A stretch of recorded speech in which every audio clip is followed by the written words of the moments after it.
Alright. To the civilian. We're gonna start with Babdi.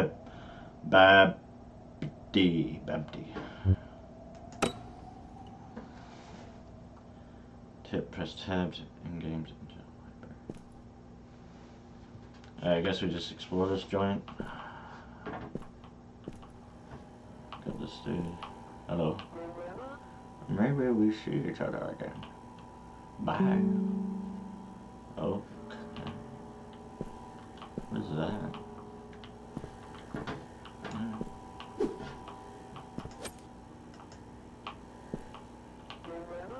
Take my club, just grab it. Got it. Anything else? Okay. Ah. Oop. Where are we? Strange facility.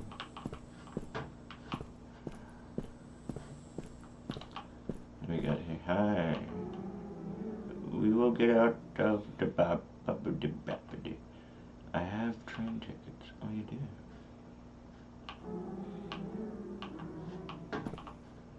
Snoozing. Okay, not looking. This is strange. Hello. His wife is sick. He needs to reach the city by train. The tickets to Babidi. Lucky him.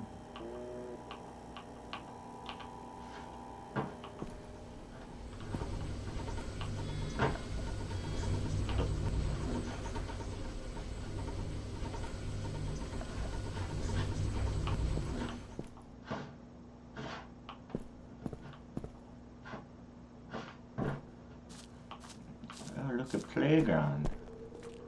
Some pigeons. Hello, pigeons. Hey, pigeon.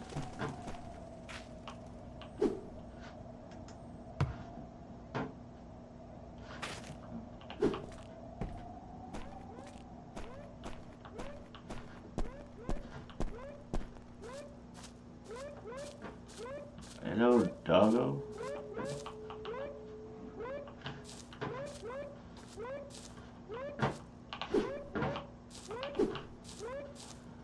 Check it out. Oh, yeah.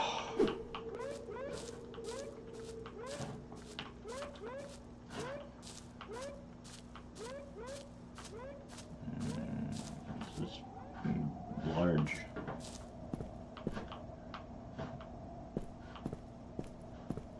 Do we get out of the babidi?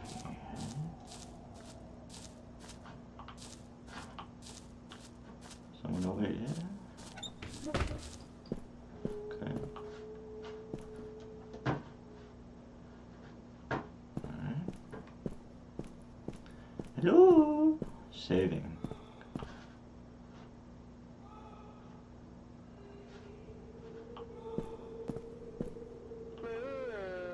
One step at a time. I don't like that. No, they're just some people arguing about something. Train station this side. Okay.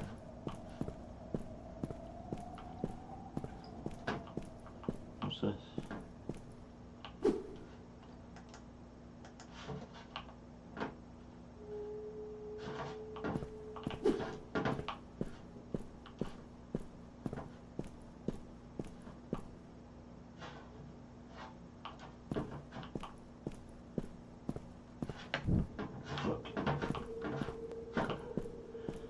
No fall damage on that height.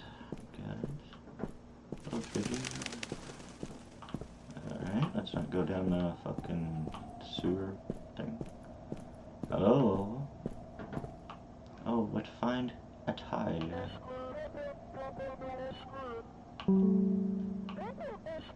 Leaving Babidi. Maybe travel agents will solicit interest at the end of the canal. Alright.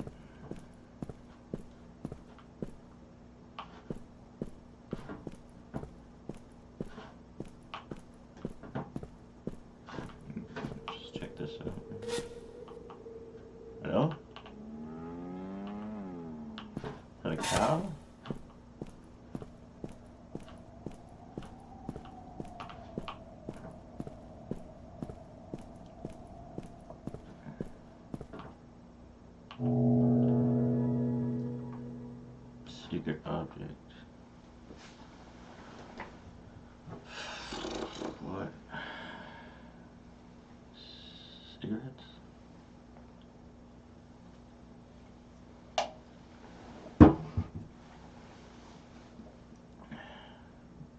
These are all the achievements? Okay. Huh. Hello? See something there.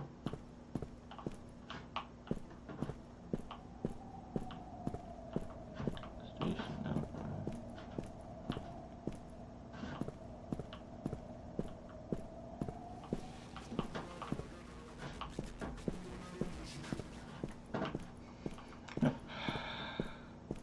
First talk to this bloke. Ah, getting that good old sewer drink in. Sewer's oil. God damn. Yeah. Alright, let's go.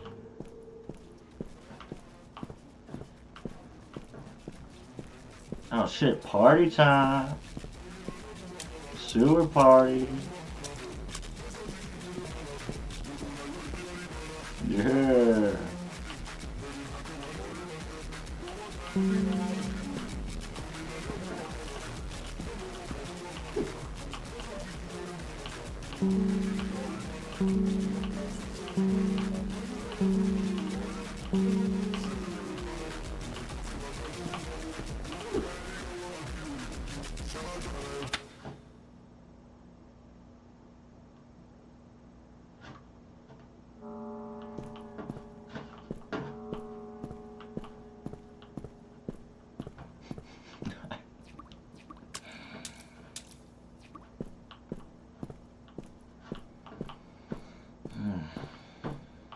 What's this? Nothing.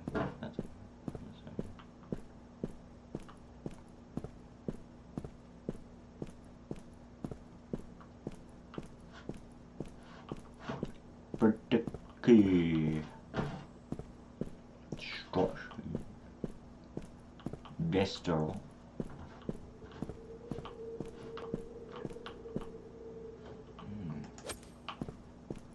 Pickaxe.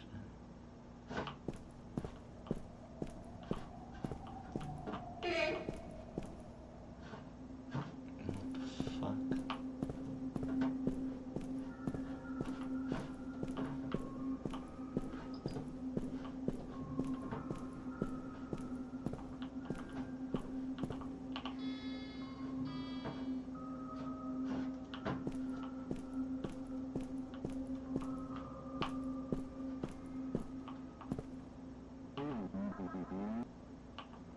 Prize a train ticket.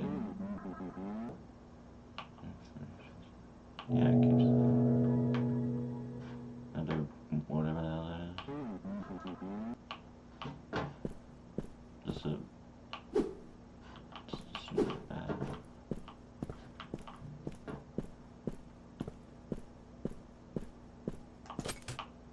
Okay. What the hell?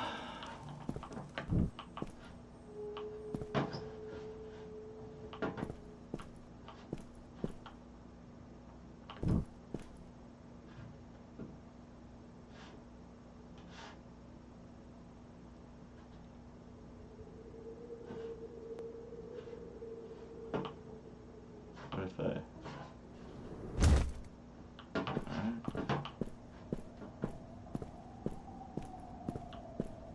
Toilet. Or toilet.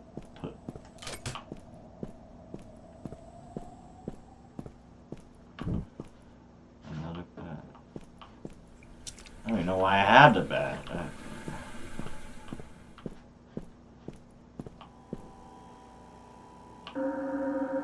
Oh, man. Okay. So we're here. Canal's over here. So...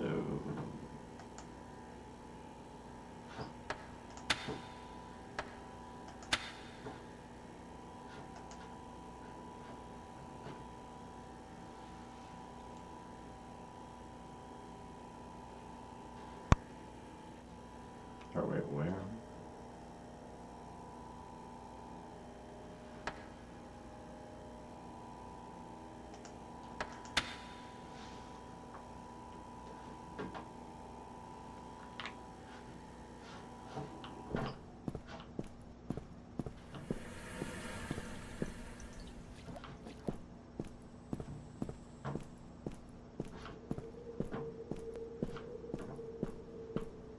Here.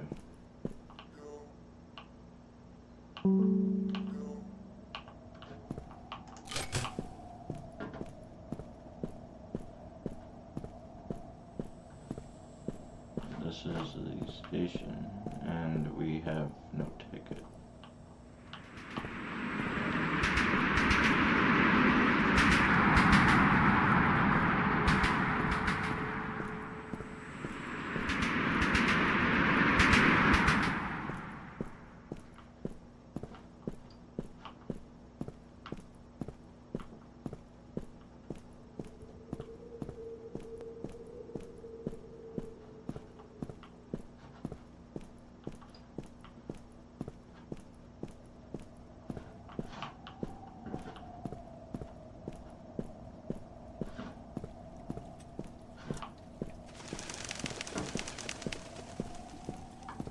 Oh, I can run. Fuck.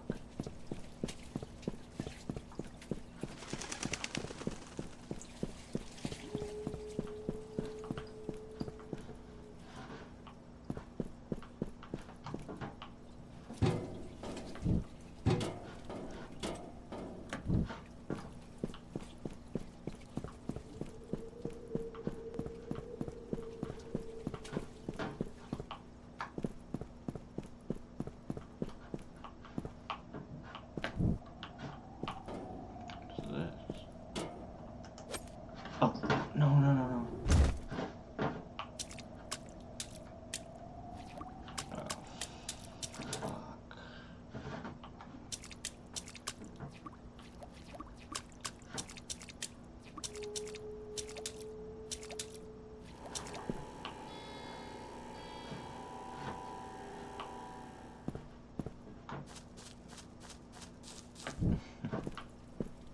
Guess I knew my dumb ass would type into that shit.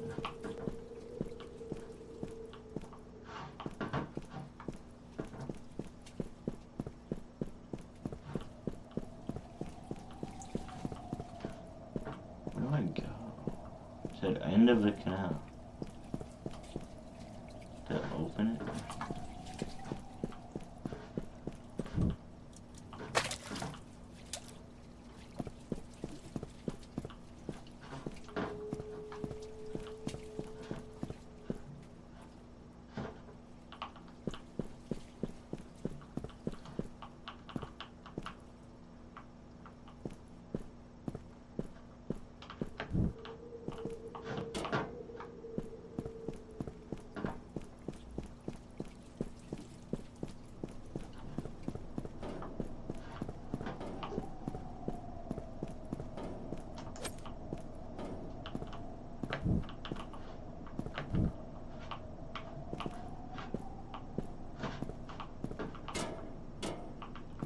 To do some platforming.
Who would fucking put their business up here? This is...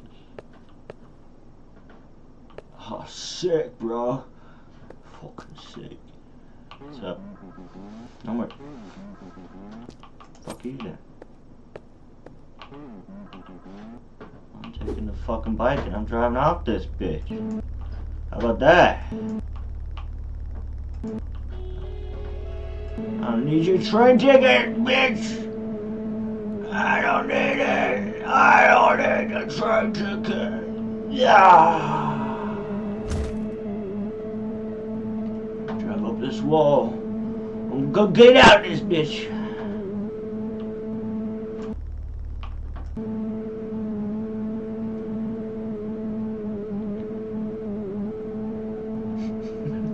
Why is this in the game? I know, I just jumped over that and... Son of a bitch.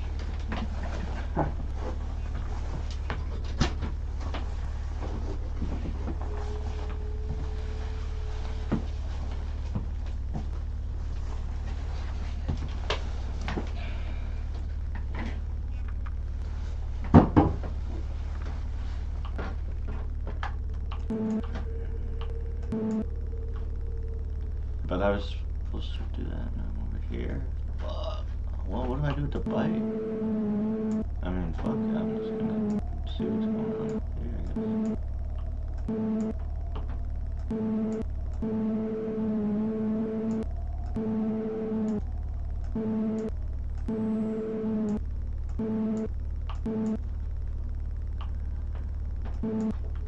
Whoa. Easy now. Easy now.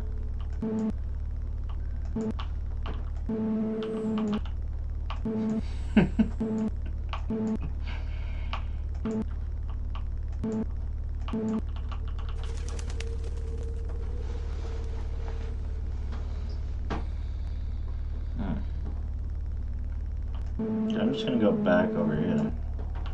Oh yeah!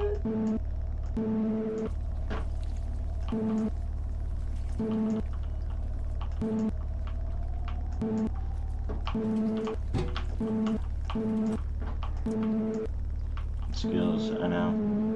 I know. My mad skills.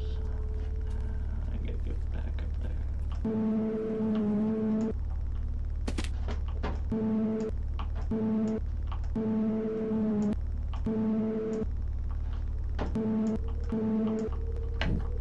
I can jump it.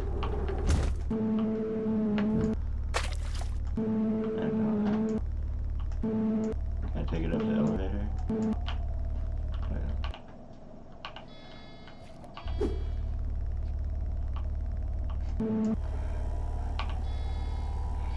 I didn't add that.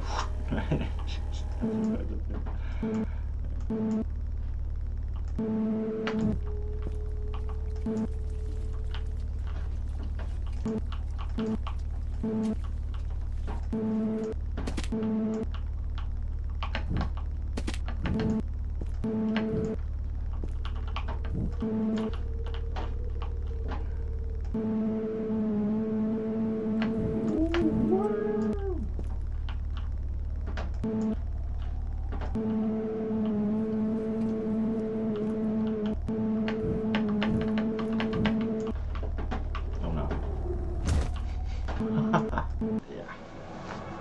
You can check that out for yourself if you want. Dagon by HP Lovecraft.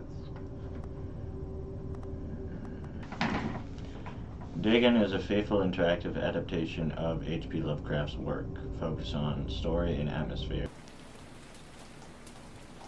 Penniless, and at the end of my supply of the drug which alone makes life endurable, I can bear the torture no longer, and shall cast myself from this garret window into the squalid street below. Do not think from my slavery to morphine that I am a weakling or a degenerate. When you have read these hastily scrawled pages, you may guess, though never fully realize, why it is that I must have forgetfulness or death.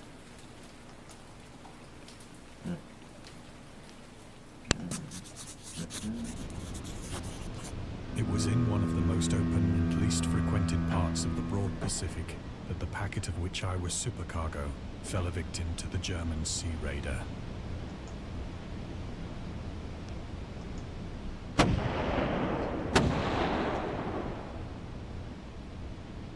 The Great War was then at its very beginning, and the ocean forces of the Hun had not completely sunk to their later degradation. So that our vessel was made a legitimate prize, whilst we of her crew were treated with all the fairness and consideration due us as naval prisoners.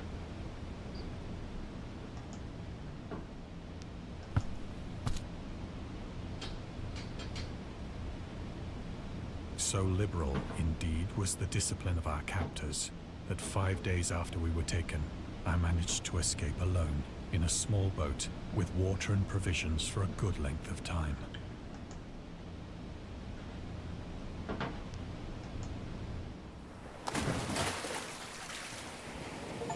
When I finally found myself adrift and free, I had but little idea of my surroundings. Never a competent navigator, I could only guess vaguely by the sun and stars that I was somewhat south of the equator. Of the longitude, I knew nothing, and no island or coastline was in sight. So on some Life of Pi type adventure. The weather kept fair, and for uncounted days I drifted aimlessly beneath the scorching sun, waiting either for some passing ship or to be cast on the shores of some habitable land.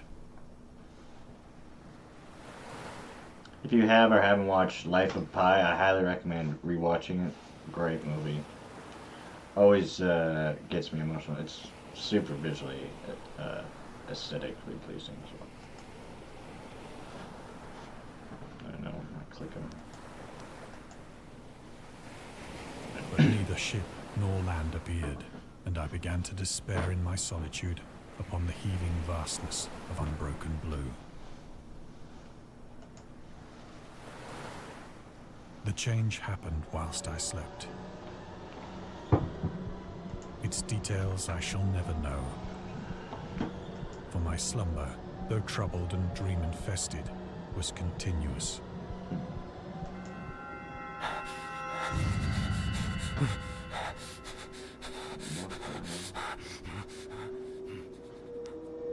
When at last I awoke, it was to discover myself half sucked into a slimy expanse of hellish black mire, which extended about me in monotonous undulations as far as I could see.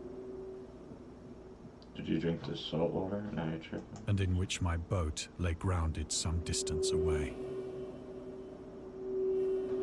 Yeah, I see that. Though one might well imagine that my first sensation would be of wonder at so prodigious and unexpected a transformation of scenery, I was in reality more horrified than astonished. Yeah, it doesn't look quite like the police.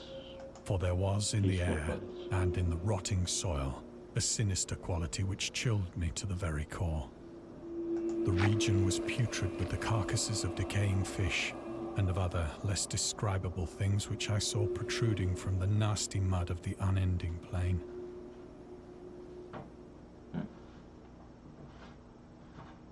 Perhaps I should not hope to convey in mere words the unutterable hideousness that can dwell in absolute silence and barren immensity. I would not like to be in this liminal space. There was nothing within hearing, and nothing in sight, save a vast reach of black slime. Yet the very completeness of the stillness and the homogeneity of the landscape oppressed me with a nauseating fear. The sun was blazing down from a sky which seemed to me almost black in its cloudless cruelty, as though reflecting the inky marsh beneath my feet. Yeah, because the sky's blue. Because of the reflection of the water, like the oceans. So I guess if the sky, the oceans were black tar, it would maybe look like this. I'm not sure.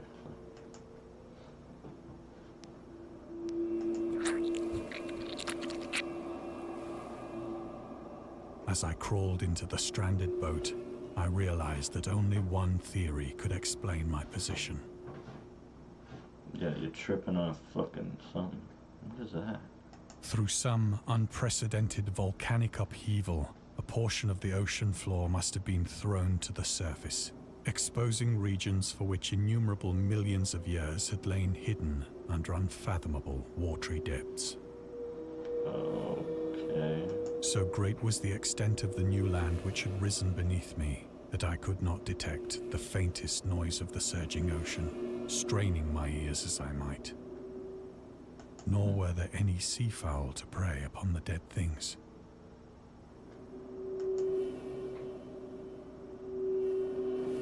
Okay.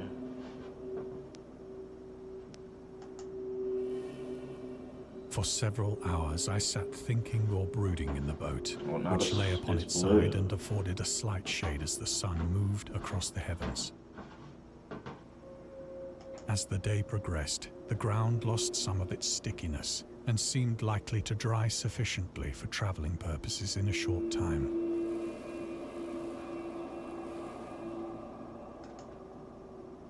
That night I slept but little, and the next day I made for myself a pack containing food and water, preparatory to an overland journey in search of the vanished sea and possible rescue.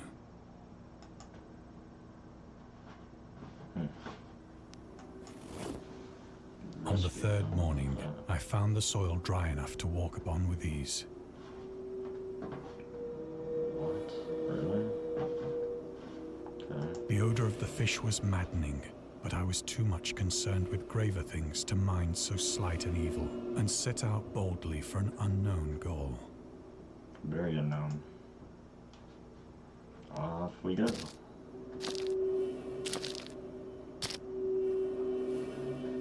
All day I forged steadily westward, guided by a faraway hummock which rose higher than any other elevation on the rolling desert.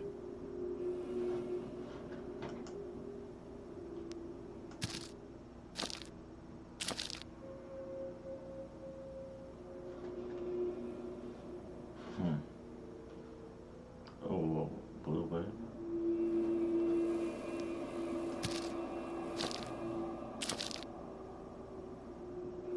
That night, I encamped, and on the following day still traveled toward the hummock, though that object seemed scarcely nearer than when I had first espied it.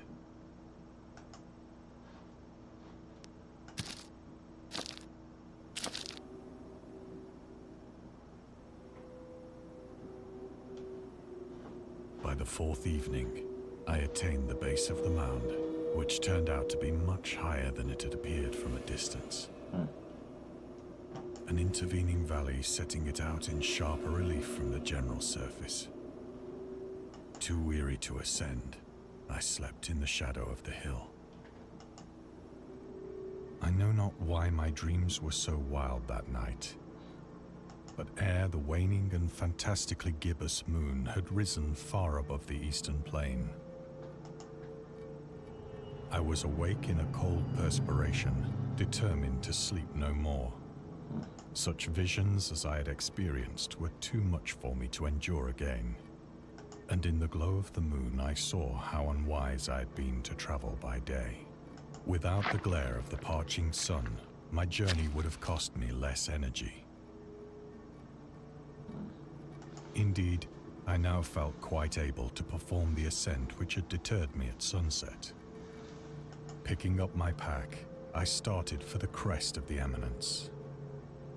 Can't be easy to climb.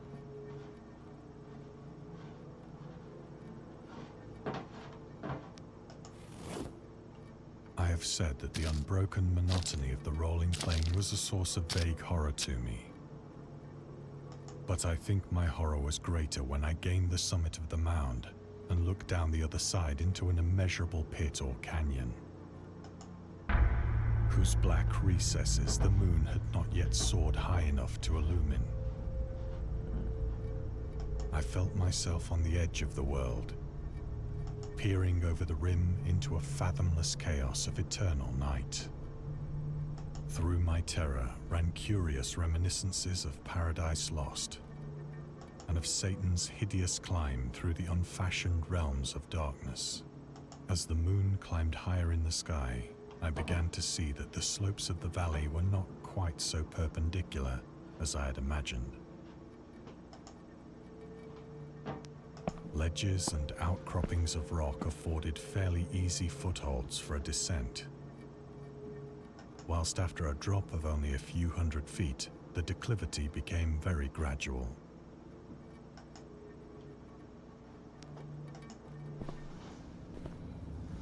Climbed up a hill, never climbing back down the other side. Urged on by an impulse which I cannot definitely analyze, I scrambled with difficulty down the rocks and stood on the gentler slope beneath, gazing into the Stygian deeps where no light had yet penetrated.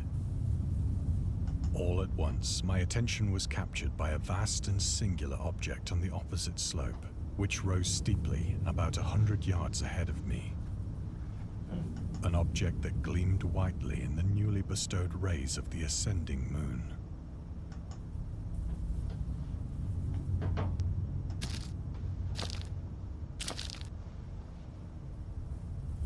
That it was merely a gigantic piece of stone, I soon assured myself. Oh, just gigantic pieces, so... But I was conscious of a distinct impression that its contour and position were not altogether the work of nature. Oh, really? A closer scrutiny filled me with sensations I cannot express. For despite its enormous magnitude, and its position in an abyss which had yawned at the bottom of the sea since the world was young, I perceived beyond a doubt that the strange object was a well-shaped monolith, whose massive bulk had known the workmanship and perhaps the worship of living and thinking creatures. Dazed and frightened, yet not without a certain thrill of the scientist's or archaeologist's delight, I examined my surroundings more closely.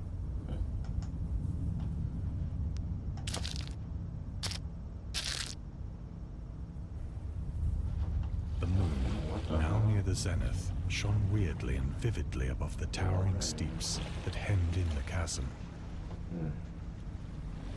and revealed the fact that a far-flung body of water flowed at the bottom, winding out of sight in both directions and almost lapping my feet as I stood on the slope. Across the chasm, the wavelets washed the base of the Cyclopean monolith,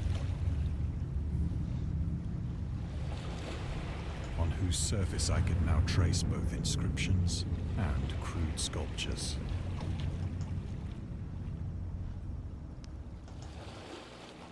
The writing was in a system of hieroglyphics unknown to me and unlike anything I'd ever seen in books, consisting for the most part of conventionalized aquatic symbols such as fishes, eels, octopi, crustaceans, mollusks, whales, and the like. Several characters obviously represented marine things which are unknown to the modern world, but whose decomposing forms I had observed on the ocean-risen plain. It was the pictorial carving, however, that did most to hold me spellbound.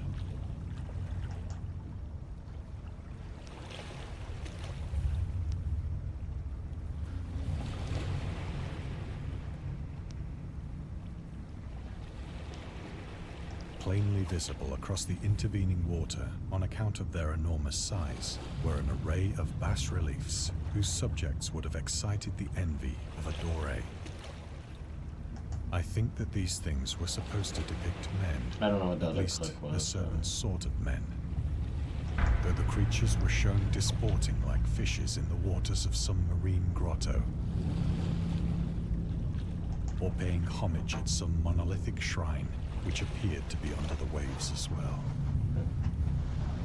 Of their faces and forms I dare not speak in detail, for the mere remembrance makes me grow faint. Grotesque beyond the imagination of a Poe or a Bulwer. They were damnably human in general outline, despite webbed hands and feet, shockingly wide and flabby lips. Glassy, bulging eyes, and other features less pleasant to recall. Curiously enough, they seem to have been chiseled badly out of proportion with their scenic background. For one of the creatures was shown in the act of killing a whale, represented as but little larger than himself. Oh, so big. I remarked, as I say, their grotesqueness and strange size, but in a moment decided that they were merely the imaginary gods of some primitive fishing or seafaring tribe. Some tribe whose last descendant had perished eras before the first ancestor of the Piltdown or Neanderthal man was born.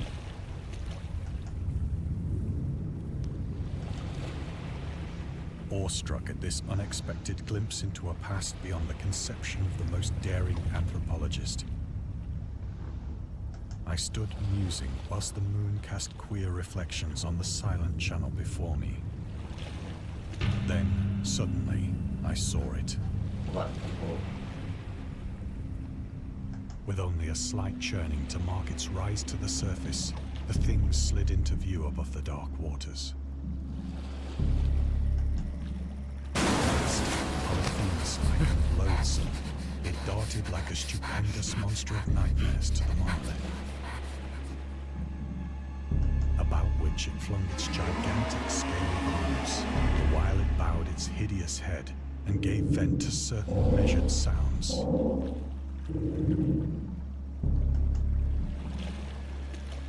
I think I went mad then.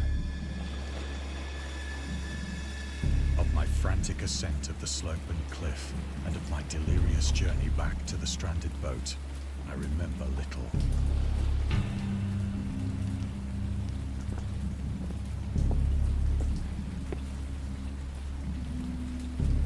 I believe I sang a great deal and laughed oddly when I was unable to sing.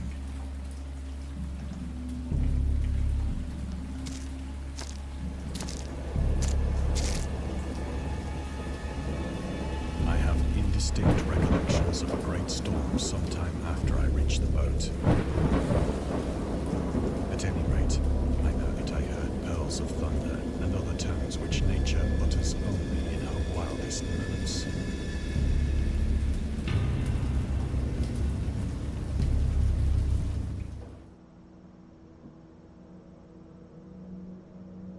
When I came out of the shadows, I was in a San Francisco hospital, brought thither by the captain of the American ship which had picked up my boat in mid-ocean.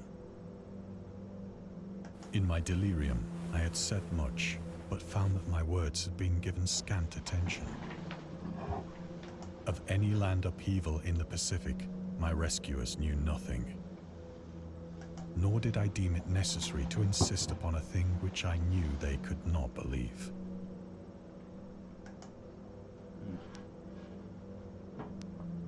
In the world of amateur journalism, he started publishing his own journal called The Conservative, which included political and social commentary, poetry, short stories, and literary criticism written by him and other authors. Howard was a skilled wordsmith, but he also took criticism to heart, which resulted in his decision to step away from writing poetry and concentrate on weird fiction again. For the first time since his teenage years, Dagon, published in 1919, is one of his short stories written during that period. In this example, excerpt from The Conservative, the master of horror fiction explains his attitude towards warfare and the idea of world peace. Why any sane human being can believe in this possibility of universal peace is more than the conservative can fathom. Should the entire civilized world agree simultaneously to disarm, one or more nations would undoubtedly retain secret armaments, and at least a proper time to take advantage of them more articulate and less astute contemporaries in a wild career of conquest against unarmed victims. No country is or even can be above warfare until the basic impulse of the human animal shall have miraculously changed.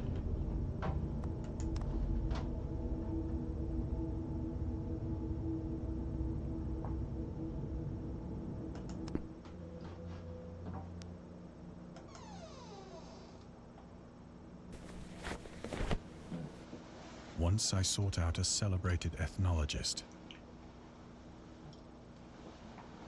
and amused him with peculiar questions regarding the ancient Philistine legend of Dagon, the fish god.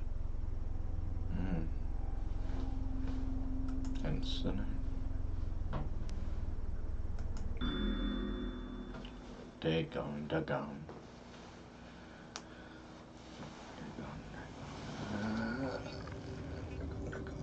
What is the main deity of the Philistines, worshipped throughout the Middle East as the ancient god of fertility and crops? In Hebrew, the word Dagon was a common noun for grain. The rulers of Akkad, Mesopotamia, chose him as the patron saint of their war conquests. He also appeared as the judge of the dead in the Assyrian poem and underworld prison warder in one of the Babylonian texts. He is often mistakenly taken for a fish god due to the wrong interpretation of his name, as in Hebrew the word Dag means fish. In HP Lovecraft's work, Dagon is an underwater deity ruling over the deep ones, a humanoid race with fish traits that reside in the oceans. He is worshipped by a secret cult called the Esoteric Order of Dagon.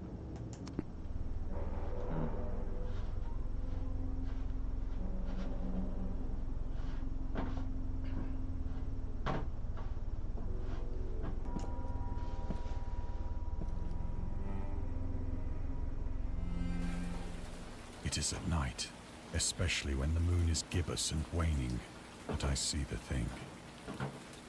I tried morphine, but the drug has given only transient surcease and has drawn me into its clutches as a hopeless slave.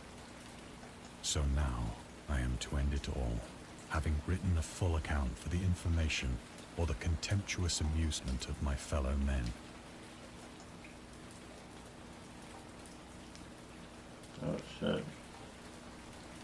What's this? Hated tobacco, even though he used to smoke when he was 12 in order to look and feel like an adult, and of course most of it.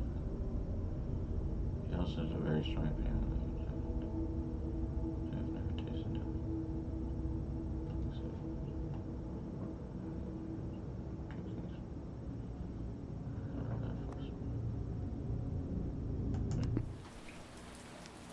But you'll take emotion, die. Often, I ask myself if it could not all have been a pure phantasm. Phantasmagoria. Interesting. A mere freak of fever as I lay sun-stricken and raving in the open boat after my escape from the German man of war. This I ask myself, but ever does there come before me a hideously vivid vision in reply.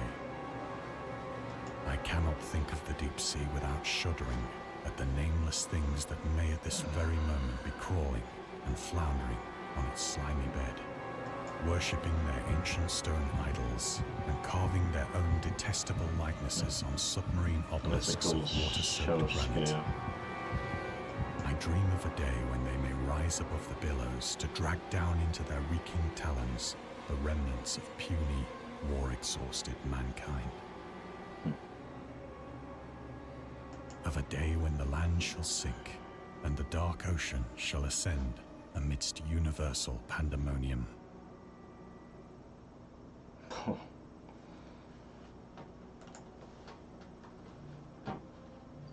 Bruh.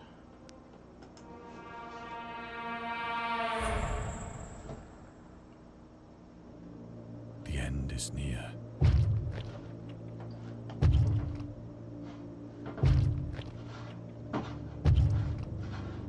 I hear a noise at the door, as of some immense slippery body lumbering against it. It shall not find me.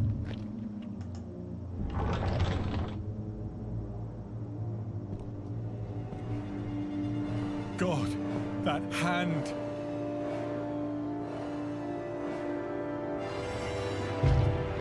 The window! The window!